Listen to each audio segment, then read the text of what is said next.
Hey y'all, welcome back to Most of It. There's a lot of war in 40k. I mean, the tagline of the setting is literally, in the grim darkness of the far future, there's only war, so it's to be expected. Across the billions of worlds, there are millions of conflicts happening at any given moment.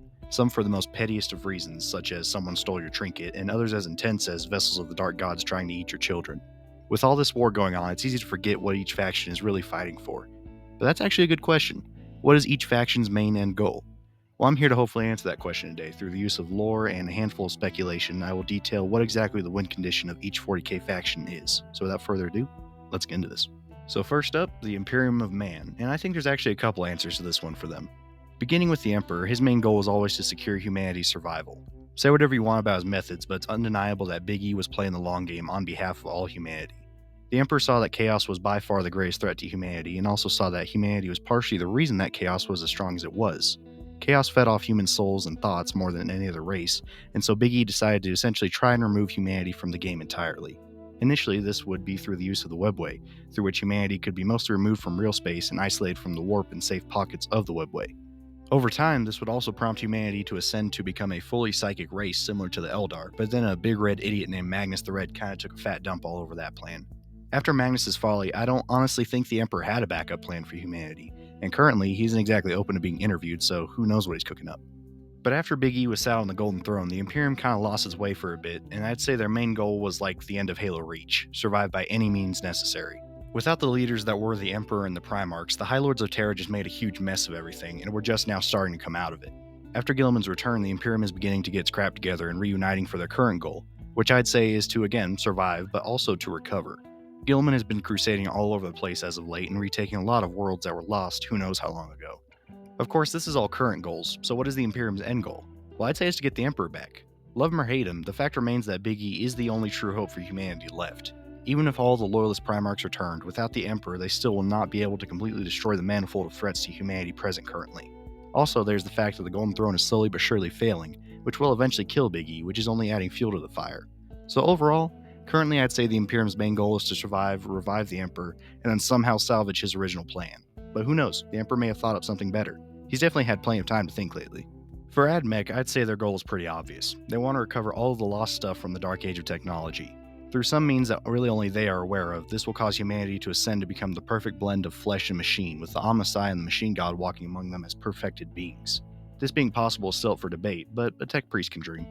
Now for Chaos, and for the gods specifically, they all have slightly different goals. All of them want to win the Great Game, which part of that is to essentially trap the galaxy in the warp where they have direct access to the living, but they each have different ways of going about it. For Khorne, his goal is to just ensure the galaxy keeps spilling blood and collecting skulls in his name. Nurgle wants to spread his love to every corner of the galaxy in a never-ending cycle of life and death. Tzeentch is the hardest to know because, duh, it's Tzeentch. He obviously wants to conquer the galaxy in such a way that empowers him, but being a god of change, I'm not really sure how he'd go about that. Maybe like everyone being a psyker and tricking people constantly, but I don't really know. And Slaanesh wants morality and limiters to be removed and everyone to give in to her temptations. Pretty much what happened to the Eldar, but for everybody. If the Chaos Gods ever achieve their goals, then the galaxy is pretty much over, which would either cause them to fizzle out from the lack of souls, or they could potentially just move on to other realities to do what they already did to this one.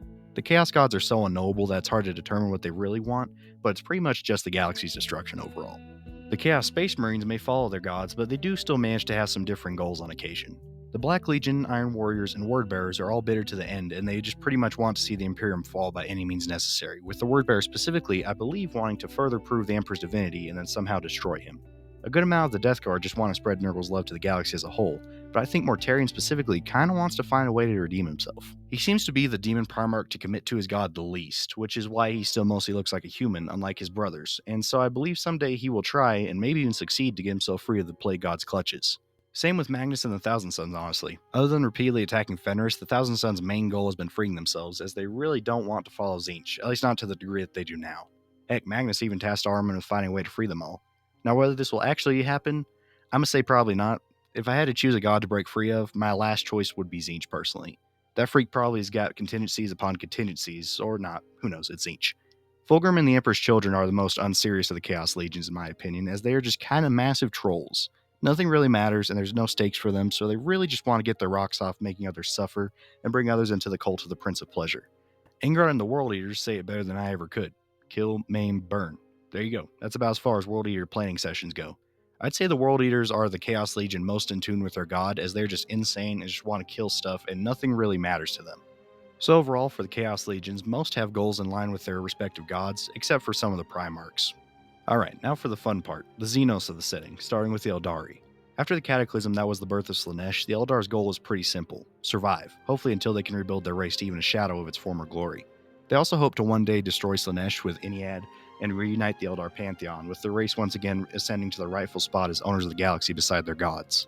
The Drukhari's is pretty much the same as the Emperor's Children. They want to keep living and sucking pain out of people with no real ambitions beyond that. They mostly accepted their fate, and boy do they enjoy it. The Tyranids have by far the simplest goal in the galaxy: Om Nom. That's it. The Nids just want to eat everyone and everything, leaving the galaxy a barren void comprised of only unnutritious biomatter, and then move on to find an even tastier one.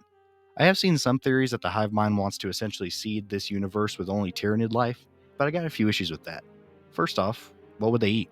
If the only life left is that born of the hive mind, then it would be forced to consume itself. And second, why haven't they started doing it already?